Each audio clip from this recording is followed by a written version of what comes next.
गुरु भगवान के शुक्राने हैं, गुरु भगवान को नमन है। अब ये गीता का श्लोक है हमारा। गुणों के कार्य सात्विक, राजस और तामस, इन तीनों प्रकार के भावों से ये सारा संसार प्राणी समुदाय मोहित हो रहा है। इसलिए ये तीनों गुण से परे मुझ अविनाशी को नहीं जानता, क्योंकि ये अलौकिक अर्थात अति अद्भुत त्रिगुणी मेरी माया बड़ी दुस्तर है। परंतु जो पुरुष केवल मुझको ही निरंतर बचते हैं, वे इस माया का उल्लंघन कर जाते हैं और संसार से तर जाते हैं। भगवान कह रहे मेरी त्रिगुणमयी माया सत्व रजो तमो बड़ी दुस्तर है, परंतु जो मेरा ही भजन करते हैं, मेरा ही मनन करते हैं, वो इस माया का उल्लंघन कर जाते हैं। परंतु भगवान अब कह रहे हैं कुछ लोग इससे उल्टे भी होते हैं। माया के द्वारा जिनका ज्ञान हरा जा चुका है, ऐसे असुर स्वभाव को धारण किए हुए मनुष्यों में नीच दूषित कर्म करने वाले मूढ़ लोग मुझे नहीं भजते। अब भगवान कह रहे हैं कि अगर कोई मेरा ही भजन करता है, मेरे ही समर्पित रहता है, मेरी ही शरण में रहता है, गुरु के सानिध्य में रहता है और गुरु की आज्ञा में चलता है और मेरा भजन करता है, तो वो इस माया का उल्लंघन कर जाता है। भगवान ने कहा परंतु माया के द्वारा जिनका ज्ञान हरा गया है, वे असुर भाव का आश्रय लेने वाले मनुष्यों में महान नीच तथा पाप कर्म करने वाले मूढ़ मनुष्य मेरी शरण नहीं होते। अब भगवान कह रहे जिनका ज्ञान माया के द्वारा हर लिया गया है, जो माया के वशीभूत है। कोई भी कारण आता है माया का, लोभ का कारण आया, कंचन, कामनी, कीर्ति, ये 3 पिटफॉल्स हैं। इनमें से कोई भी कारण आने पर वो मतलब उसमें बह जाते हैं। जैसे विश्वामित्र ने 1000 साल तपस्या करी, पर मेनका आई तो गिर गए। पैसे का कारण आता है तो आदमी कितना भी ऑनेस्ट हो, ज़्यादा पैसे का कारण आता है तो उसमें गिर जाता है, वो कंचन हो गया। कीर्ति, मेरी प्रसिद्धि हो रही है, मेरा मान हो रहा है, तो उसमें बह जाता है।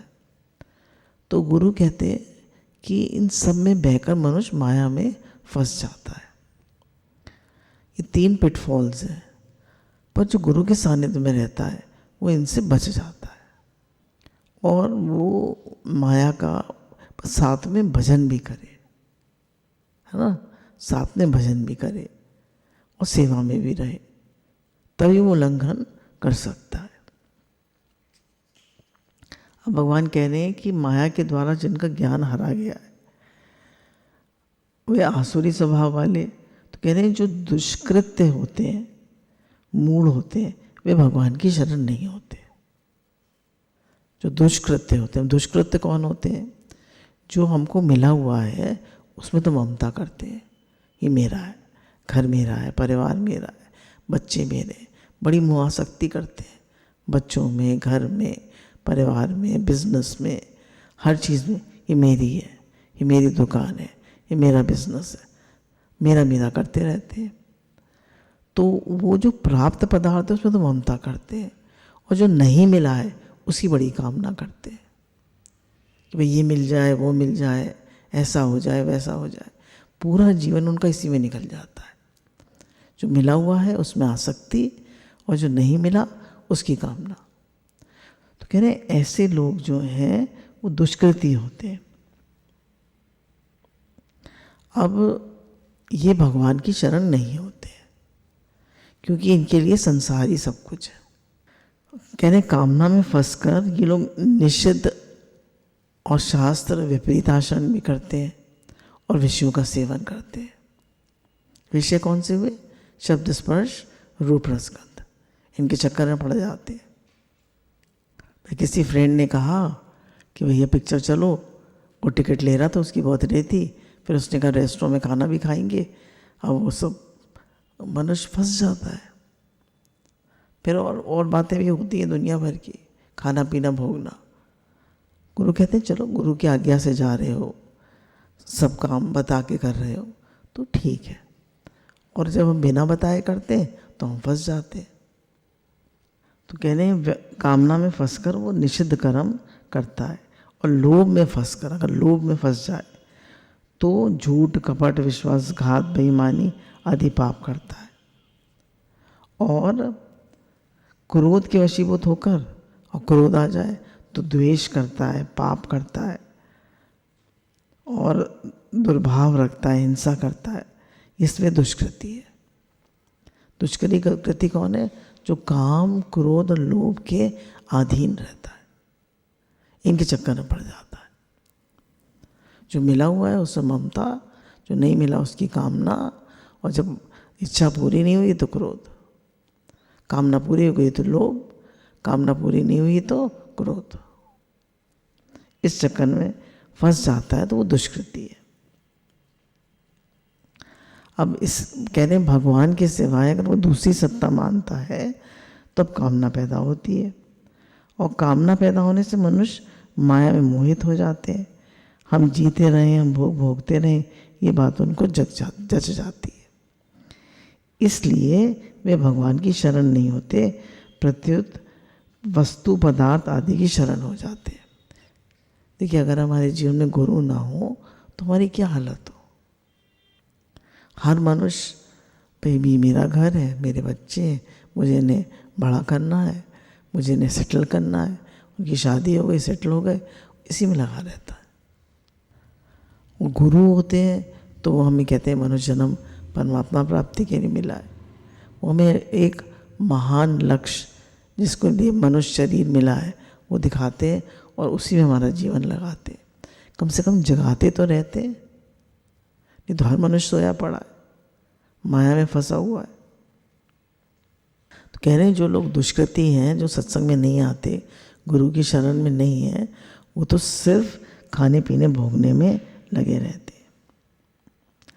अब गुरु इसमें कह रहे हैं, गीता में भगवान कह रहे हैं कि जो दुष्कृति होते हैं वो तो पशु से भी गए बीते होते हैं। वो पशु तो मर्यादा में रहता है। जैसे शेर साल में एक बार भोग करता है अपनी शेरनी के साथ, और मनुष्य कितनी बार भोग करता है।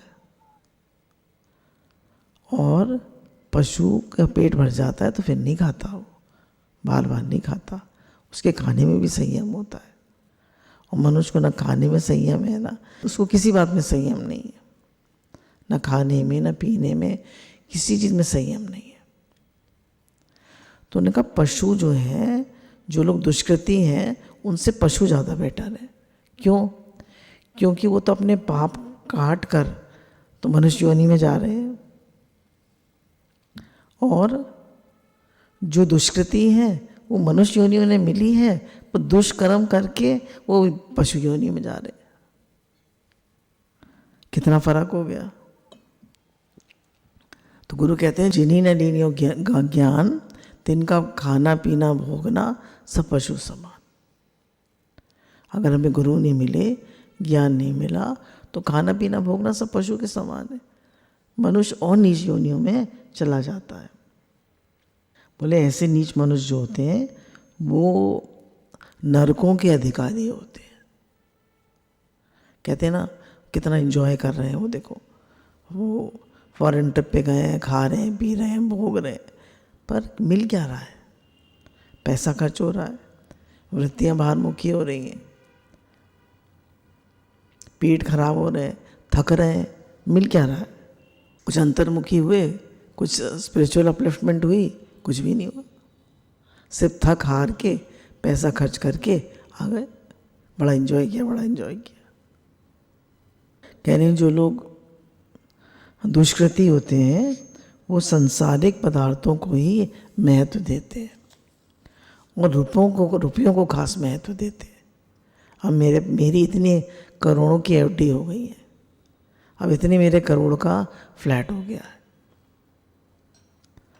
अब मेरे पास इतनी प्रॉपर्टी हो गई है, तो वो ऐसे देख देख के बड़े खुश होते हैं, बहुत खुश होते हैं। और रुपयों की तो संख्या से बहुत ज़्यादा खुश होते हैं। मेरे पास इतने रुपए हैं। अभिमान संपूर्ण आसुरी संपत्ति का आधार है, संपूर्ण दुखों एवं पापों का कारण। आप कह रहे हैं जो अहंकार है तो वो आसुरी संपत्ति का आधार है और संपूर्ण दुखों का कारण है। ऐसा अभिमान को लेकर जो अपने को मुख मानते हैं वे आसुर भाव वाले हैं। अब इसमें एक विशेष बात बताई है जो कि बहुत ही इंपॉर्टेंट है। कह रहे हैं जो दुष्कृति मनुष्य है, जिससे गलती हुई है, पाप हुआ है, उसने गलत काम किया है, चोरी ठगी बेईमानी करी है, अगर उसको गुरु मिल जाए, जैसे इसमें लिखा भी है कि 7वें अध्याय के 15वें श्लोक में तो भगवान ने ये कहा जो दुष्कृति लोग नरक में जाते हैं, पर 9वें अध्याय में भगवान ने कहा दुराचारी मनुष्य ही अगर अन्य भाव से मेरा भजन करता है तो बहुत जल्दी धर्मात्मा हो जाता है तथा निरंतर रहने वाली शांति को प्राप्त हो जाता है। ये कैसे? भगवान ने कहा अगर दुराचारी मनुष्य भी अगर मेरी शरण में आ जाता है और निरंतर भजन करता है तो मुझे ही प्राप्त हो जाता है। अब ये भी कह दिया नरकों को जाते हैं। तो जो दुराचारी है उसकी स्वाभाविक प्रवृत्ति भगवान की तरफ नहीं होती, पर अगर उसको संत मिल जाए, महात्मा मिल जाए, गुरु मिल जाए, सबसे पहले तो गुरु मिल जाए, संत मिल जाए, महात्मा मिल जाए, तो क्या होता है उनके सानिध्य से उसका उद्धार हो जाता है, उसकी सद्गति हो जाती है। तभी गुरु की इतनी महिमा है कि ऐसा भी मनुष्य सत्संग में आ जाता है, गुरु थोड़ा ना देखते हैं कि उसके पाप कर्म थोड़ा ना देखते हैं वो कैसा है, कौन है, तो ये देखते हैं बस मेरी शरण में आया। तो सत्संग सुन के गुरु के सानिध्य से उसका उद्धार हो जाता है। उसमें एग्जाम्पल देखिए है, वाल्मीकि जो थे पहले डाकू थे और लोगों से धन लूट के अपने घर का लालन पालन किया करते थे। तो एक बार बहुत से संत लोग जा रहे थे तो उन्होंने कहा जो तुम चोरी करते हो, बोले क्यों करते हो? बोले घर वालों का लालन पालन करता हूँ। बोले उनसे पूछना कि जो मैं पाप कर रहा हूँ उसमें तुम भोगी बनोगे, मेरे सहयोगी बनोगे? तो बोले हाँ बनेंगे, क्यों नहीं। बोले पूछ के आना। तो पूछ के आए तो घर वालों ने कहा कि हम क्यों बनेंगे सहयोगी, तुम्हारा काम है हमारा लालन पालन करना, हम क्यों बनेंगे सहयोगी। एक जना भी तैयार नहीं, पत्नी भी नहीं, बच्चा भी नहीं, बेटा भी नहीं, बहू भी नहीं, कोई नहीं। अब उन्हें बड़ा वैराग आया। उन्होंने कहा संसार तो सब स्वार्थी है। तो वो छोड़कर संतों के साथ चले गए और बहुत बड़े संत वाल्मीकि बने। फिर दूसरा एग्जाम्पल आता है जगाई मधाई का। देखिए इन सबको संत मिले, गुरु मिले। जगाई मधाई जो थे वो भी बहुत ही शराब पीते थे, लोगों को मारते पीटते थे, डराते थे, धमकाते थे, सारे गलत काम करते थे। पर एक बार चैतन्य महाप्रभु ने, नित्यानंद जी ने उनसे कहा कि हरि बोल बोल दो। बोले बिल्कुल नहीं बोलेंगे और उनको मारा। तो उन्होंने कहा तुम मुझे भले ही मारो पर तुम हरि बोल कह दो, और उनके पैरों पड़ गए। तो कितनी करुणा होती है संत की, गुरु की कितनी करुणा होती है। और उन्होंने उनको खींच के एक वो पड़ा था कोई पत्थर, उनको खींच के मारा और उनके सर पे खून बहने लगा नित्यानंद जी के। जब चैतन्य महाप्रभु को पता चला कि ऐसे मारा है तो बहुत गुस्सा हुए। वो आए और उन्होंने कहा चक्र चक्र, और चक्र उन्होंने को आदेश दिया कि इनका सर काट दो। तो नित्यानंद जी उनके पांव पड़ गए कि नहीं प्रभु जी, ये आपका जो अवतार है ये प्रेम के लिए है, ये किसी का संहार करने के लिए नहीं है। तो फिर उन्होंने इनको जगाई मधाई को गले से लगाया और ये बिल्कुल बदल गए।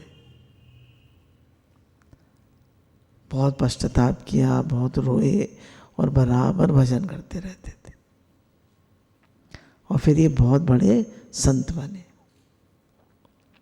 तो कहाँ इतना दुष्कृति और कहाँ इतना बड़ा संत? किसकी कृपा से? गुरु की कृपा से। फिर धनुर्दास का आता है कि धनुर्दास जो थे वो अब इतने अपनी पत्नी के सुंदरता के वशीभूत थे कि एक बार वो किसी उसमें गए थे धार्मिक स्थान पे। तो वो धार्मिक स्थान पर वो अपनी पत्नी के को छाता लेके उल्टा चलते थे कि भाई मैं अपनी पत्नी की शक्ल देखता रहूं। भाई आदमी सीधा चलेगा तो पत्नी की शक्ल नहीं दिखेगी ना। उनकी पत्नी इतनी खूबसूरत थी कि उनको हर समय उसकी शक्ल देखनी होती थी, तो उल्टा देख के चलते थे छाते। उनको किसी की हंसी की परवाह भी नहीं थी, वो इतना आसक्त थे अपनी पत्नी में। उल्टा चल रहे थे, वहाँ बहुत सारे लोग आए हुए थे। तो एक संत थे मंदिर के, तो उन्होंने पूछा कि ये कौन है? तो उन्होंने कहा धनुर्दास है। तो ये अपनी पत्नी पे इतना आसक्त है कि उसकी खूबसूरती देखने के लिए मतलब उल्टा चलता है। तो उन्होंने उसको बुलाया धनुर्दास को और पूछा कर तो मैं अब तुम्हारी पत्नी से भी सुंदर झांकी दिखाऊं तो तुम पत्नी को छोड़ दोगे? कहते हाँ छोड़ दूंगा। तो फिर वो उसको मंदिर में ले जाते गर्भगृह में और भगवान से बहुत प्रार्थना करते कि भगवान अपना ऐसा लौकिक रूप दिखाइएगा कि इसकी आसक्ति हट जाए और ये आप में आसक्त हो जाए। संत बहुत प्रार्थना करते तो भगवान अपना ऐसा सौंदर्य प्रकट करते हैं कि उसको लगता है पत्नी तो कुछ भी नहीं है और वो भगवान का ही होके रह जाता है। फिर अजामिल का दृष्टांत है। अजामिल को एक बार उनके दर्शन हुए पार्षदों के। भगवान के पार्षद लेने आए थे ना, उसने तो नारायण नारायण पुकारा था अपने बेटे को, पर आ गए पार्षद। यमराज ने यमदूत भेज दिए दोनों में, तो जब पार्षदों ने यमदूतों को मार के भगा दिया। तो एक बार भगवान के पार्षदों का उन्हें दर्शन हो गया तो उनको लगा कि भाई भगवान तो इतने कृपालु है, मैंने खाली नारायण नारायण नारायण किया तो 4 पार्षद आ गए और कहा तो मुझे यमदूत लेने आ रहे थे। तो इतनी उन्हें ग्लानि होती है, फिर उनका जीवन पलट जाता है, वो सब छोड़ देते हैं और 12 साल जप करते हैं और भगवान को प्राप्त कर लेते हैं। फिर उंगली माल की आती है। वो गौतम बुद्ध जो थे उसने कितने 99 लोगों की उंगली काट ली थी, इतना वो भयंकर हिंसक था। तो सबने मना किया गौतम बुद्ध को कि वो बहुत हिंसक है, आप वहाँ मत जाइएगा, पर वो गए। उनके हृदय में इतनी करुणा थी, इतना प्रेम था कि इसका कैसे भी उद्धार हो जाए। तो गुरु के हृदय में बहुत करुणा होती है, बहुत प्रेम होता है कि जो बच्चा आया है इसका उद्धार हो, ये भगवान से दूर ना हो, ये भजन करे, भगवान से प्रेम करे, इसका उद्धार हो। मनुष्य जन्म मिला ही भगवान से प्रेम करने के लिए और गुरु का सानिध्य तो बहुत ही दुर्लभ होता है। तो उनकी उंगली मार की भी कहानी हम सबको पता है। तो उन्होंने उसको कहा कि वो घर में अपनी उंगली दो। तो उन्होंने कहा, पहले तो उसने देखा कि इनके मन में डर ही नहीं है, हर आदमी तो कांपता हुआ आता है, इनके अंदर तो प्रेम ही प्रेम है, करना ही करना है। तो पहले तो उसका सारा जो हिंसा थी उनको देखते ही ख़त्म हो गई। फिर वो कहते हैं कि उंगली दो, तो कहते हैं तुम डाली तोड़ के लाओ। फिर उन्होंने कहा इसको जोड़ो। बोला जोड़ तो नहीं सकता। तो बोला तुमने इतने लोगों की उंगली काट ली, क्या तुम जोड़ सकते हो? तो उसको इतना फील होता है, मतलब देखिए संत के प्रेम होता है, करुणा होती है उनके हृदय।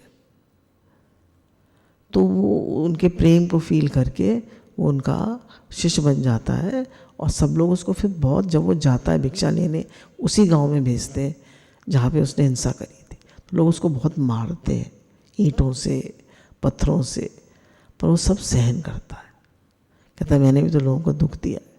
उसके सारे पाप कट जाते हैं और बुद्ध की शरण में रह के उसका उद्धार हो जाता है।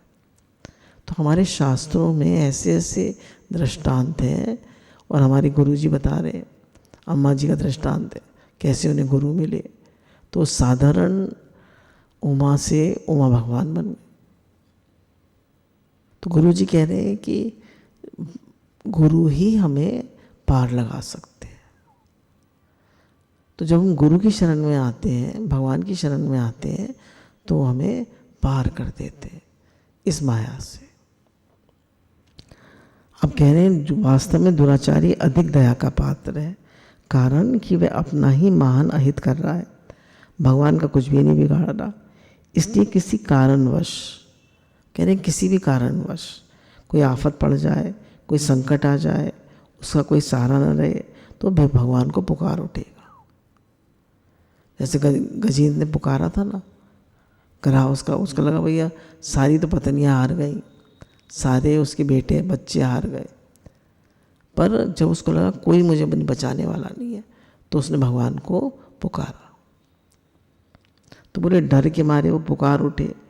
ऐसे किसी संत को उसने दुख दिया, संत के हृदय में कृपा आ जाए, तो उस संत की कृपा से भगवान में लग जाए, अथवा किसी ऐसा स्थान में चला जाए जहाँ बड़े बड़े संत रहते हैं, तो उसका भाव बदल जाता है, या उसका कोई पुराना पुण्य उदय हो जाए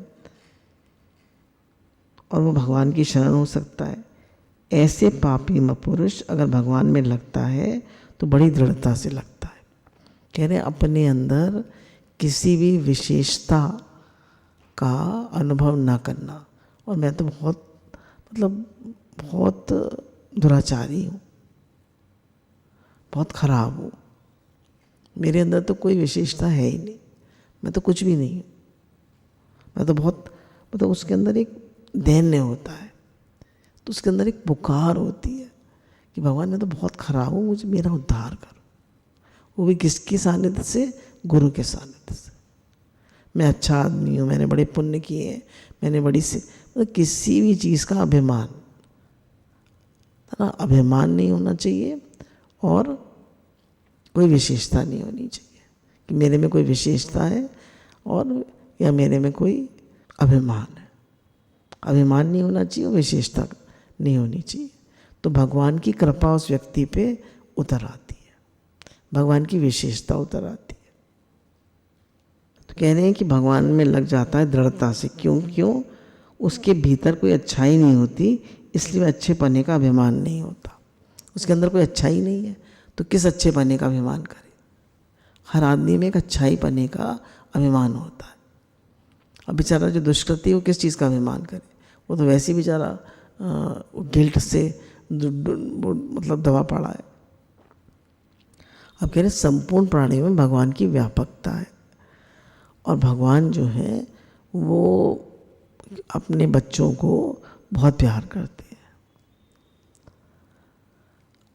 अब भाई दूर हम क्यों होते हैं भगवान से? क्योंकि हमारी उनमें रुचि नहीं है। बोले किसी कारणवश हमारी भगवान में रुचि हो जाए तो भगवान हमको खींच लेते हैं। रहित न प्रभु चित चूक किए की, करत सुरति से बार ही की। मानस का है ये। जैसे माँ के हृदय में अपने संबंध से बालकों पे समान ही रहता है। बोले बच्चा कितनी भी गलती करे, कितनी भी दुष्कृति हो जाए, तो माँ जो है वो उसका व्यवहार तो विषम हो सकता है, डांटेगी, गुस्सा करेगी, पर उसके हृदय में उसके लिए कभी भी द्वेष नहीं होगा। उसके हृदय में प्रेम ही होगा। ये मेरा बच्चा है, मेरा बेटा है। बोले ऐसे ही मनुष्य कितना भी दुराचारी हो जाए, भगवान के हृदय में तो प्रेम ही होता है। ये मेरा बच्चा है, मेरा अंश है। तो बोले और वो तो एक जन्म की माँ है, भगवान तो जन्मों जन्मों की माँ है ना। ये तो एक जन्म की माँ है, भगवान तो जन्मों जन्मों की माँ है। तो प्रभु का हृदय तो प्राणी मात्र के लिए सदैव द्रवित ही रहता है।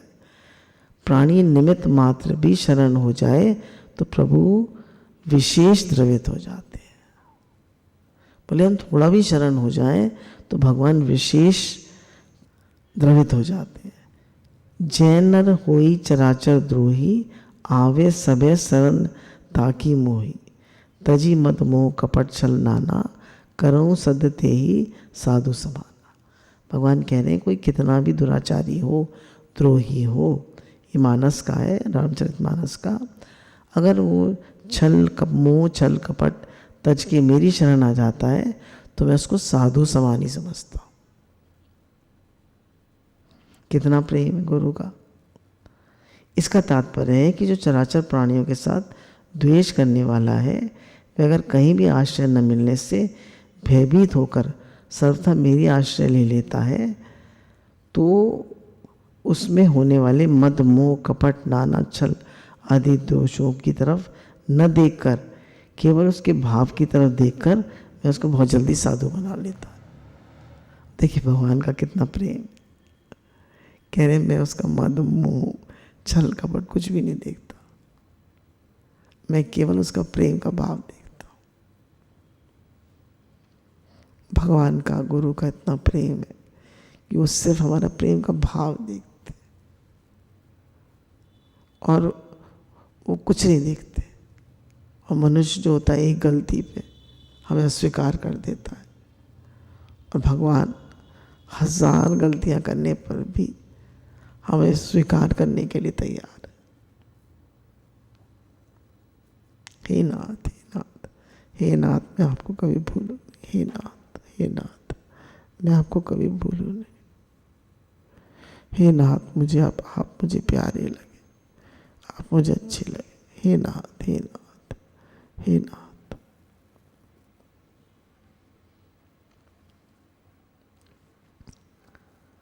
कह रहे हैं जो धर्म का आश्रय लेने से जो धर्मात्मा पुरुष होता है उसमें एक अनन्यता नहीं आ पाती, उसको अपने धर्म का अहंकार होता है कि मैं बहुत अच्छा आदमी है। पर जो दुरात्मा है दुष्कृति है, उसको कोई अहंकार नहीं होता, तो वो जब शरण होता है तो पूरा देने से शरण हो जाता है और भगवान को पुकार उठता है। पर होता तभी है जब वो गुरु मिल जाए उसे। जैसे आपको कई एग्जाम्पल से बताया, अब जो दुरात्मा है उसके किसी प्रकार के शुभ कर्म नहीं है, तो इसलिए उसके अंदर केवल भागवत परायणता का बल है, पूरा भगवान की शरण हो जाता है। और जब वो भगवान की शरण होता है तो भगवान को पुकार उठता है, तो भगवान उसका उद्धार कर देते हैं।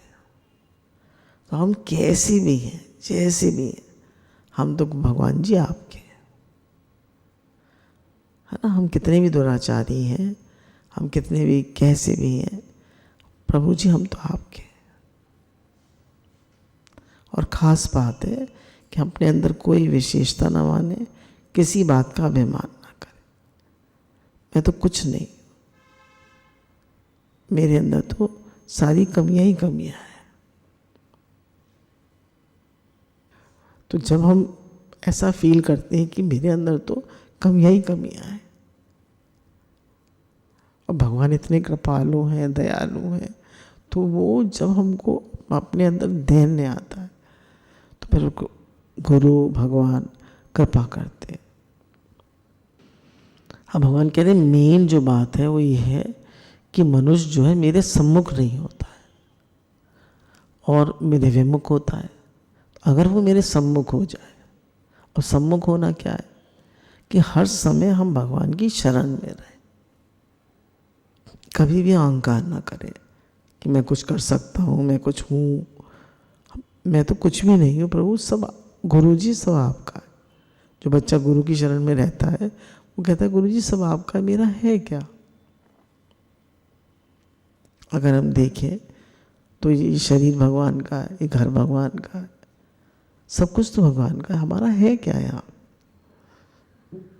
तो हम किस बात का अभिमान करें, किस बात का मतलब किस बात की वो करो कि हम कुछ हैं।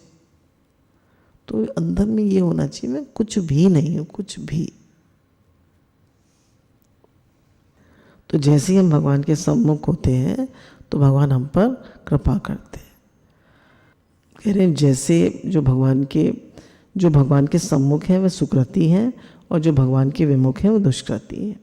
भगवान के सम्मुख होने का जैसा महात्म है, वैसा महात्म सकाम पूर्वक किए गए यज्ञ, दान, तप, तीर्थ, व्रत आदि शुभ कर्मों का भी नहीं।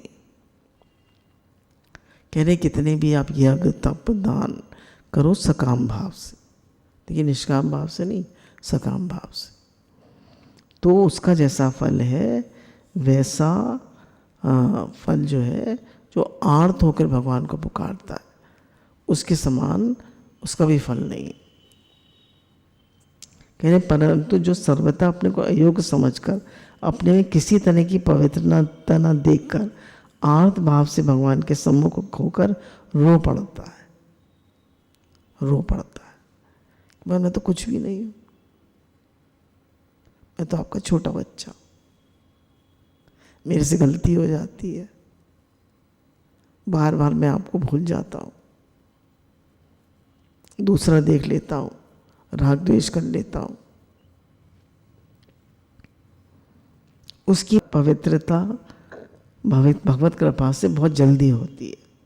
भगवत कृपा से होने वाली पवित्रता अनेक जन्मों में किए हुए शुभ कर्मों का अपेक्षा बहुत विलक्षण होती है।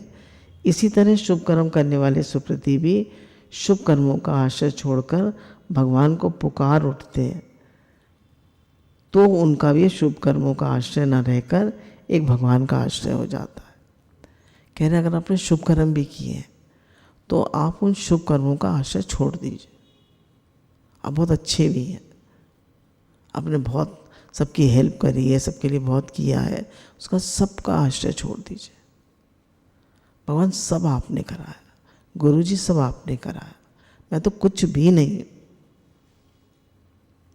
मेरे में तो ना कोई अभिमान है ना कोई विशेषता है, मतलब कोई विशेषता मेरे में नहीं है। तो जब हम ये ऐसा भाव रखते हैं तो भगवान हम पर कृपा करते हैं। तो कह रहे एक कर्म होता है, एक भाव होता है, तो भगवान जो है वो कर्म नहीं देखते, वो सिर्फ भाव देखते हैं। वो कर्म की तरफ ज़्यादा ध्यान नहीं देते, वो आपका भाव देखते हैं, आपका भाव क्या है। तो भाव हमारा कभी खराब नहीं होना चाहिए। देखिए कर्म तो अब कोई व्यक्ति है बहुत सेवा कर रहा है, करे जा रहा है, और उसका भाव प्रेम का नहीं है, तो उसका वो जो भाव है वो गुरु कैच कर लेते हैं। तो भाव की ज़्यादा इम्पोर्टेंस है, कर्म की इतनी इम्पोर्टेंस नहीं। कोई ज़्यादा सेवा भी नहीं करता पर उसका भाव अच्छा है, तो हम कहते हैं ना हम तो इतना करते हैं पर प्रेम उसको मिलता है, तो हम गुरु कहते हैं अपने भाव को चेक करो। तो भगवान भाव देखते हैं, तो इसलिए भगवान ने इसमें कहा कि जो दुष्कृति है, गुरु की इतनी महिमा है, जो गुरु की शरण हो जाता है वो पापी से पापी भी भगवान ने कहा वो साधु समझने योग्य है, और मेरी शरण में आ जाता है तो उसका भी मैं उद्धार करता हूँ। तो अगर हम जैसे भी हैं, हम तो गुरुजी आपकी शरण में हैं, तो गुरुजी की शरण में रह के हमारे सारे पापों का प्रायश्चित हो जाता है और हम भगवान से मिलकर एक हो जाते हैं। तो हमारे अंदर एक दैन्य होना चाहिए जो गुरु की कृपा से आता है।